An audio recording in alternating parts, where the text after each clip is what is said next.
कई सालों पहले की बात है। एक गांव में युधिष्ठिर नाम का एक कुम्हार रहा करता था। दिन में वह मिट्टी के बर्तन बनाता था और जो भी पैसे मिलते थे उनसे शराब खरीद कर पी लेता। एक रात वह शराब के नशे में अपने घर लौट रहा था। वह इतना नशे में था कि ठीक से चल भी नहीं पा रहा था। अचानक उसका पैर लड़खड़ाया और वह जमीन पर गिर पड़ा। जमीन पर कांच के टुकड़े पड़े थे, जिनमें से एक टुकड़ा उसके माथे में घुस गया। उसके माथे से खून बहने लगा। इसके बाद कुम्हार किसी तरह उठा और अपने घर की ओर चल दिया। अगले दिन जब उसे होश आया तो वह वैद्य के पास गया और पट्टी करवाकर दवाई ली। वैद्य ने कहा, घाव गहरा होने के कारण इसे भरने में समय लगेगा। पूरा भर जाने के बाद भी इस घाव का निशान नहीं जाएगा। इसके बाद कई दिन बीत गए। अचानक उसके गांव में सूखा पड़ गया। सभी लोग गांव छोड़कर जाने लगे। कुम्हार ने भी गांव छोड़कर जाने का फैसला किया और दूसरे देश की तरफ निकल गया।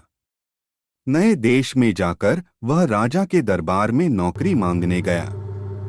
वहां राजा ने उसके माथे पर चोट का निशान देखा और सोचा, यह जरूर कोई पराक्रमी योद्धा होगा और दुश्मन से लड़ते समय इसके माथे पर चोट लगी होगी।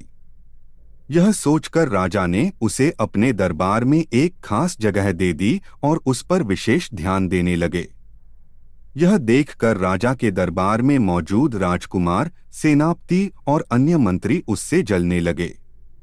ऐसा कई दिनों तक चलता रहा। एक दिन शत्रुओं ने राजा के महल पर हमला कर दिया। राजा ने अपनी पूरी सेना को युद्ध के लिए तैयार किया। उसने युधिष्ठिर से भी युद्ध में जाने के लिए कहा। युधिष्ठिर जब युद्ध भूमि की तरफ जा रहा था तो राजा ने उससे पूछा कि उसके माथे पर यह चोट किस युद्ध में लगी। इस पर कुम्हार ने सोचा कि अब वह राजा का भरोसा जीत चुका है और अब अगर वह राजा को सच बता देगा तो कोई समस्या नहीं होगी। यह सोचकर उसने राजा ने कहा, राजन, मैं कोई योद्धा नहीं हूं। मैं तो एक साधारण सा कुम्हार हूं। यह चोट मुझे किसी युद्ध में नहीं बल्कि शराब पीकर गिरने के कारण लगी थी। कुम्हार की यह बात सुनकर राजा को बहुत गुस्सा आया।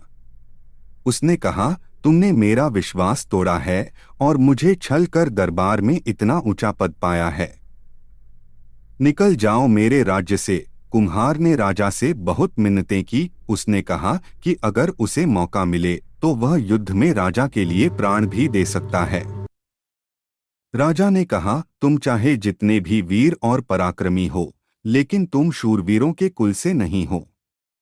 तुम्हारी हालत शेरों के बीच रहने वाले उस गीदड़ की तरह है जो हाथी से लड़ने की जगह उससे दूर भागने की बात करता है।